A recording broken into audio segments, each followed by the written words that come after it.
यह कहानी शुरू होती है जब कुमति कांति से समर्पित मैं कर्ण सूर्य देव के आशीर्वाद से जन्मा। एक अद्भुत दिव्य चमत्कार था, लेकिन किससे पता था कि मेरे जीवन में कितना दुख और कष्ट छिपा है। बचपन में ही मैंने अपने शस्त्र कौशल को परशुराम से सीखा। यह विद्या सिर्फ एक महान योद्धा बनने के लिए नहीं, बल्कि मेरे असली कर्तव्य को जानने के लिए थी।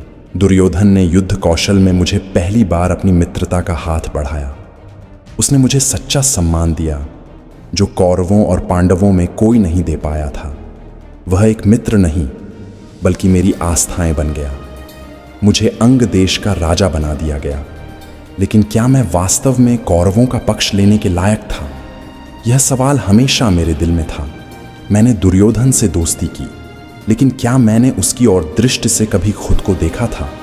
मैंने कभी नहीं सोचा था कि ये मित्रता मुझे दुष्कर्मों के मार्ग पर ले जाएगी। वह कुख्यात शकुनी का खेल था जिसने सब कुछ छीन लिया। युधिष्ठिर ने हारे हुए दांव में सब कुछ खो दिया। मेरे भीतर एक आग सुलगने लगी। लेकिन मेरा धर्म क्या कहता था? मैं दुर्योधन के साथ था, चाहे वह सही हो या गलत, क्योंकि मेरे लिए मित्रता और वचन ज्यादा महत्वपूर्ण थे। मुझे यह एहसास था कि मैंने जो रास्ता चुना है वह मुझे कभी वापस नहीं छोड़ेगा। यह युद्ध महाभारत था, जहां मुझे अपने धर्म से ज्यादा अपनी मित्रता निभानी थी। पांडवों और कौरवों के बीच संघर्ष जो केवल शौर्य और साहस नहीं, बल्कि भाग्य का खेल बन गया था। यह लड़ाई अर्जुन और मेरी थी। लेकिन क्या मुझे अपनी शक्ति का असली उपयोग करने का समय मिलेगा?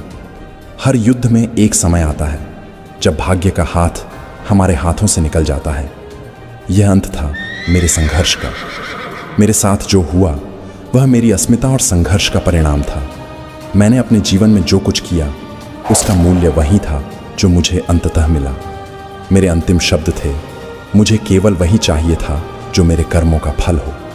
अब इतिहास मुझे वह पहचान देगा जो मैंने अपने जीवन में कभी नहीं पाया। मेरे संघर्ष का अंत एक नए आरंभ के रूप में हुआ। भगवान के सामने मेरा पक्ष था और वहां मुझे शांति मिली जो मेरे जीवन में कभी नहीं मिली थी।